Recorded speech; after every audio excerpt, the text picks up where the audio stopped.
She didn't know it yet. But as Rebecca Mitchell walked through the glass doors of the Cascade Hotel in downtown Portland on that Tuesday evening in March, she was walking into her own property, her building, her inheritance. And somewhere in the upper management offices of that five-story luxury hotel, her husband of 18 years, Thomas, was about to receive information that would shatter everything he'd built his entire marriage protecting. What happened in the next 48 hours would expose a web of deception so calculated, so deliberate, that it would become a landmark case studied in family law classrooms across the country. A story of hidden wealth, forged documents, and a betrayal that would force one man to choose between his pride and his conscience. And Rebecca would have to decide whether the life she thought she had ever truly existed at all. Before we dive deeper, let us know in the comments where you're watching from. We'd love to hear from you. And don't forget to hit that subscribe button so you never miss any of our upcoming videos.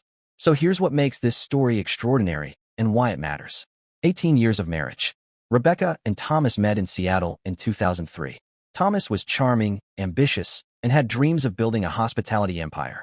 Rebecca was a brilliant interior designer who saw beauty in spaces and understood how to make people feel at home. Within months, they were inseparable. Within 2 years, they were married. Within 5, they had purchased a struggling hotel property in Portland, Oregon that Thomas promised they would transform together. And for the next decade and a half, that's exactly what they did. They renovated. They expanded. They built something that felt real, something that felt permanent. But behind the scenes, something was happening that Rebecca couldn't see, something that Thomas had deliberately kept from her. On March 14, 2019, a registered letter arrived at their home. It was addressed to Rebecca. It came from a law firm she'd never heard of, Blackwell and Associates. And inside that envelope was a document that would change everything. An inheritance letter, telling her that she owned a multi-million-dollar hotel property. A property that her own husband had been managing, operating, and profiting from for over a decade without ever telling her the truth. Let's go back. Let's understand how he got here. Rebecca grew up in Tacoma, Washington. Her father was Richard Hartley, a businessman who made his fortune in real estate development throughout the Pacific Northwest. He was successful, driven, and by all accounts, he loved his daughter deeply. But Richard had a secret that would define Rebecca's entire future. Before he married Rebecca's mother, he had another relationship, a brief one, with a woman named Catherine Walsh. That relationship produced a daughter, Elizabeth. Elizabeth had severe physical disabilities and required full-time care. Richard did right by her. He set up trusts. He made sure she was cared for. He built a life for Elizabeth that was comfortable and secure. But he also kept it hidden. His new wife didn't know. His daughter Rebecca didn't know. He carried this secret like a weight, knowing that one day, somehow, the truth would come out. Richard accumulated wealth. He built hotels, developed commercial properties, and became respected throughout the region. And he had a plan to make sure that when he was gone, both his daughters would be taken care of. Both of them. In 1997, when Rebecca was 24 years old, her father brought her into one of his newest developments, the Cascade Hotel in Portland. A beautiful property, a 5-story luxury hotel with a restaurant, event spaces, and premium rooms with river views. He told her it would be hers one day. She was going to inherit it. She believed him. She loved her father. She trusted him completely. 10 years later, in 2007, Richard Hartley became ill. Cancer. Stage 4. He knew his time was running out. His biggest concern wasn't his own mortality. It was Elizabeth. Who would take care of her? Who would make sure she had everything she needed after he was gone? Who could he trust? And that's when he thought of Thomas, his son-in-law, the man who had married his daughter, the man who had become obsessed with the hotel business. Thomas was ambitious. Thomas was hardworking. Thomas had dreams of owning that hotel, of building it into something greater. Richard made a decision that would alter the course of everyone's lives. He called Thomas into his hospital room one afternoon. It was just the two of them. Thomas sat on the edge of the bed, watching his father-in-law's face. Richard was gaunt. He was weak. He was days away from death. And he said something that Thomas would carry with him for the next 12 years. He said, "Thomas, I need you to do something for me. Something that no one else can know about. I need you to take care of my daughter Elizabeth. The one Rebecca doesn't know about. When the time comes, when I'm gone, when Rebecca inherits the hotel through my estate, I need you to promise me that you'll keep Elizabeth safe. Keep her comfortable. Make sure nothing ever happens to her. And Thomas, I can't tell Rebecca. She would give it all away. She would abandon everything to care for Elizabeth out of guilt and obligation. But you, Thomas, you understand business.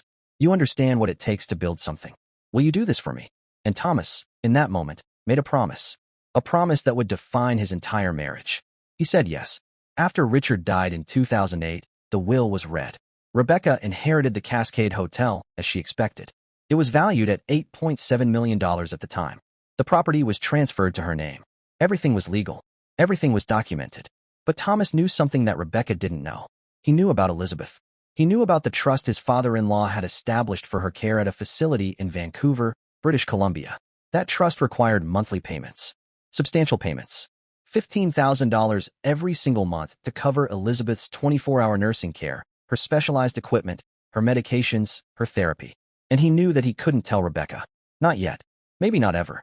So Thomas made a decision that was, in his mind, an act of love. But in the eyes of the law, it was fraud. He started managing the hotel. Not as Rebecca's representative. Not as her husband handling the finances. But as the owner. He took out mortgages in his name. He diverted profits into accounts that only he controlled. He created shell companies to hide where the money was going. And every month, $15,000 left those accounts and went to Elizabeth's care facility. Rebecca had no idea. She came to the hotel. She worked there. She oversaw renovations and design updates. She even helped with marketing and client relationships. But she didn't see the financial statements. Thomas controlled all of that. He told her the business was struggling. He told her they couldn't afford certain expenses. He told her they were barely breaking even. None of it was true. The hotel was making money. Substantial money. But that money was being siphoned away, carefully, methodically, with meticulous documentation that only Thomas could understand. For 12 years, this continued. For 12 years, Thomas lived two lives. The devoted husband, who worked exhausting hours at their family business, and the secret guardian of a sister-in-law that his wife didn't even know existed. For 12 years, Thomas paid $1.8 million in total to keep Elizabeth alive and comfortable. And for all 12 of those years, Rebecca had no idea. March 14, 2019 began like any other day. Rebecca was at home in their Portland residence. She was sorting through the mail, bills mostly, and some offers for credit cards that she'd never use. And then she saw it. An envelope from Blackwell and Associates, a law firm with offices in Seattle. The letterhead was formal, expensive, the kind of firm that handled serious matters. She opened it, and as she read the opening sentences, her hands began to shake. Dear Ms. Rebecca Mitchell, we are writing to inform you of the passing of your father's estate trustee and to advise you of critical information regarding your inheritance. You are the sole beneficiary of a 5-story luxury hotel property located at 1247 River Street, Portland, Oregon, with a current estimated market value of $9.2 million. Additionally, you are to be informed that your late father, Richard Hartley, has a biological daughter, Elizabeth Hartley, age 28, who is currently a resident at Whitmore Memorial Care Facility in Vancouver, British Columbia. Your father's will contains explicit instructions that upon your awareness of Elizabeth's existence, you are to assume guardianship and financial responsibility for her ongoing care. The annual cost of her care is estimated at $180,000. Furthermore, we must inform you that there are outstanding questions regarding the management and finances of the hotel property over the past 11 years that require your immediate attention. Rebecca read that letter 3 times. 3 times. Her hands were shaking. Her mind was racing. She had a sister? A half-sister? A biological daughter of her father that he had never mentioned to her in her entire life? And her father had left the hotel to her? She owned the hotel? But how could that be? Thomas owned the hotel. Thomas managed the hotel. Thomas lived and breathed the hotel. She called him immediately. Thomas, I need you to come home right now. We need to talk about something serious. He could hear in her voice that something was wrong. Something fundamental. He arrived 30 minutes later. She handed him the letter. She watched his face as he read it, and she watched the color drain from his skin. Thomas read the letter in complete silence. When he finished, he sat down on the couch. He didn't speak for a full minute. Then he said, Rebecca, I need to explain something to you. Something I've been keeping from you. Something that I did because I thought it was the right thing to do. But I understand now that I should have told you the truth from the beginning. And over the next 3 hours, Thomas confessed everything. He told her about Elizabeth. He told her about his promise to her father. He told her about the payments. He told her about the mortgages. He told her about the shell companies. He told her about the forged documents where he'd signed her name to financial forms without her knowledge. He told her about the money. So much money. For $0.1 million in total that he had diverted from the hotel's operating profits. Rebecca listened to every word. And with every word, she felt like the marriage she thought she had was dissolving in real time. She felt betrayed. Of course she felt betrayed. But she also felt something else. She felt confused. Because part of what Thomas was saying made sense. He had kept Elizabeth alive. He had made sure she was cared for. He had literally sacrificed the family's finances to honor a promise to a dying man. But he'd done it without her permission, without her knowledge, without her consent. He'd lied to her for 12 years. And worse, he'd used her inheritance to do it. By evening, Rebecca was clear about one thing. She needed answers. She needed documentation. She needed to understand the full scope of what had happened. She called a lawyer, a family law attorney named Sarah Chun who specialized in asset disputes. Chun agreed to meet with her the next morning, and Sarah Chun would become the person who unraveled the entire case. Sarah Chun was thorough, methodical. She had represented wives in these situations before. Husbands hiding money. Husbands creating false businesses. Husbands claiming assets didn't exist.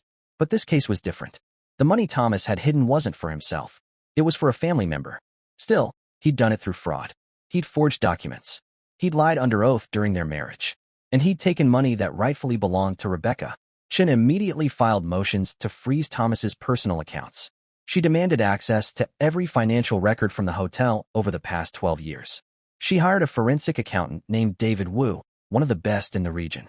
Wu spent 6 weeks going through every transaction, every transfer, every document. What he found was shocking. Thomas had been incredibly systematic. Every payment to Elizabeth's care facility was documented.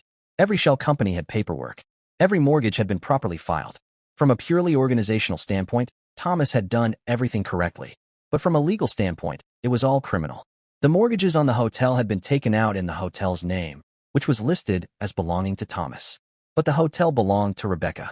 So Thomas had essentially taken out loans on property that wasn't his to borrow against. The $4.1 million in diverted profits represented money that should have gone to the hotel's operations, or to Rebecca as the owner. Thomas had essentially stolen from both the hotel and from his wife. Additionally, Sarah Chun discovered something else. Thomas had forged Rebecca's signature on multiple financial documents. Bank forms, tax returns, insurance documents. All of them signed by someone named Rebecca Mitchell, but signed by Thomas Mitchell in the privacy of their home office. When confronted with this evidence, Thomas didn't deny any of it.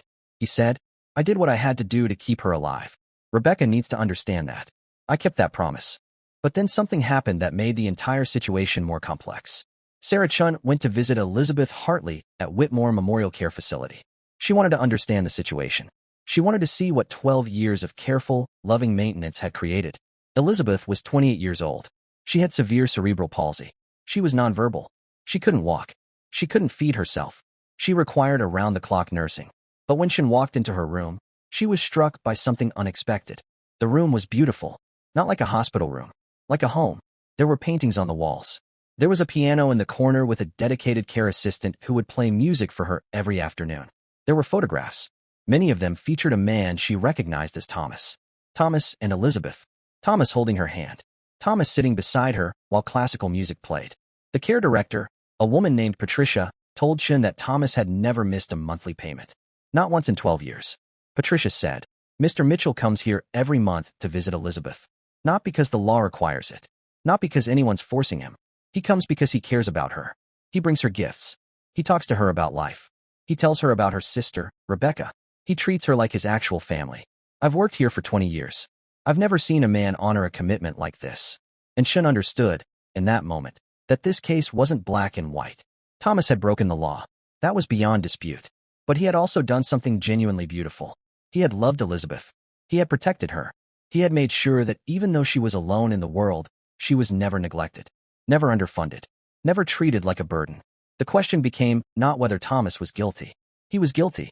The question became whether Rebecca could forgive him. King County Superior Court, Seattle, Washington. The case was officially called Mitchell versus Mitchell. But the media called it something else. They called it the hotel inheritance case. The case that made everyone question what they thought they knew about marriage and money and the nature of obligation. Thomas was charged with fraud, forgery, breach of fiduciary duty. He faced potential criminal charges. He could have gone to prison. But Rebecca ultimately decided not to pursue criminal prosecution. Instead, she pursued a civil suit seeking restitution and full control of the hotel. The trial lasted 4 months. Thomas's lawyer argued that he had acted with honorable intentions. He had kept a promise to a dying man. He had ensured that an innocent, disabled woman was cared for. These were acts of compassion, not greed. The prosecution argued that intentions didn't matter. The law required disclosure. The law required honesty. Thomas had violated the most fundamental duty of marriage, which is transparency about financial matters. The judge, a woman named Patricia Morrison, listened to every piece of evidence. She listened to testimony from Sarah Chun about the scope of the deception. She listened to testimony from David Wu about the financial mechanisms. She listened to testimony from Patricia at the care facility about Thomas's character and his dedication to Elizabeth. And she listened to testimony from Rebecca. Rebecca's testimony was the most emotional moment of the trial. She talked about discovering the letter. She talked about feeling betrayed. She talked about the marriage she thought she had, and how it turned out to be built on lies. But she also talked about her father. She talked about the commitment he had made to Elizabeth. She talked about the fact that her father had clearly expected her to care for Elizabeth after his death, but had been afraid to tell her. She said, "I would have wanted to know. I should have known. But I also know that my father loved Elizabeth. And I know that Thomas kept her alive. I know that Thomas protected her when no one else could. I'm angry. I'm hurt. But I also understand that my husband was trying to be a good man in the most complicated situation imaginable." Judge Patricia Morrison ruled as follows. First, the Cascade Hotel property, with all its assets, operations, and future profits, belongs entirely to Rebecca Mitchell. She is the sole owner. Thomas has no financial claim to it whatsoever. Second, Thomas is liable for restitution in the amount of $4.3 million, representing all diverted profits plus interest and penalties. Third, Thomas must assume responsibility for all existing mortgages on the property and pay them off within 5 years. Fourth, Thomas is found guilty of forgery and fraud, but given the extraordinary circumstances and mitigating factors related to his care for Elizabeth, he will not face jail time. However, he will be required to pay significant financial penalties to the state. And finally, most unusually, the judge ordered that Thomas maintain visitation rights with Elizabeth Hartley. The judge wrote in her decision, "While Mr. Mitchell's methods were illegal, his love for Elizabeth Hartley was genuine and documented. Miss Hartley has no other family. Terminating Mr. Mitchell's relationship with her would be unjust. He will continue to have monthly visitation rights at Whitmore Memorial, and all costs associated with those visits remain his responsibility." When the verdict was read, there was a moment of absolute silence in the courtroom. The law had won. Honesty had won. But something else had been lost. A marriage. 18 years of shared life. Thomas left the courthouse with his head down. Rebecca stood with her lawyer, and for the first time in months, she allowed herself to cry. Not tears of anger. Tears of loss. What happened after the verdict changed everything. Rebecca could have simply sold the hotel. She could have cashed out, walked away, and started a new life somewhere else. Instead, she did something remarkable. She established the Elizabeth Hartley Foundation, a nonprofit dedicated to improving the quality of life for adults with severe disabilities throughout the Pacific Northwest. She used the hotel's profits to fund research. She used the hotel's revenue to help other families who were struggling to care for disabled relatives. The hotel itself was renovated to include a satellite office for the foundation. Rebecca was there every day, working alongside staff members, making sure that Elizabeth's story wasn't just a legal case. It was a catalyst for change. She also did something that shocked many people. She reached out to Thomas. Not to reconcile. The marriage was over. It had been over since the moment she read that letter. But she reached out to him to talk about Elizabeth. She said, "Thomas, I know you broke my trust. I know what you did was wrong. But I also know that you love my sister. And she doesn't have anyone else. So I'm asking you to stay in her life. Not for me. For her. She needs you. And whatever else you are to me, you're family to her." Thomas agreed. To this day, 11 years later, Thomas visits Elizabeth every single month. Sometimes Rebecca is there. Sometimes they don't even speak to each other. But they coexist in Elizabeth's life, bound together by something that no court can legally define, but everyone can clearly see. Love. In 2024, the Elizabeth Hartley Foundation has donated over $6 million to disability care initiatives. Elizabeth, now 39 years old, is living a life that is full and dignified and cared for. The Cascade Hotel has been expanded to include a specialized care wing that provides low-cost housing and support services for disabled adults and their families. Rebecca never remarried. She dedicated her life to the foundation and to her sister. Thomas settled in Portland and built a quiet life. He works as a consultant for hospitality companies. He's never remarried either. Every month, on the same day, he drives to Vancouver. He visits Elizabeth. He sits with her. He holds her hand. And he keeps the promise he made to a dying man in a hospital room 15 years ago.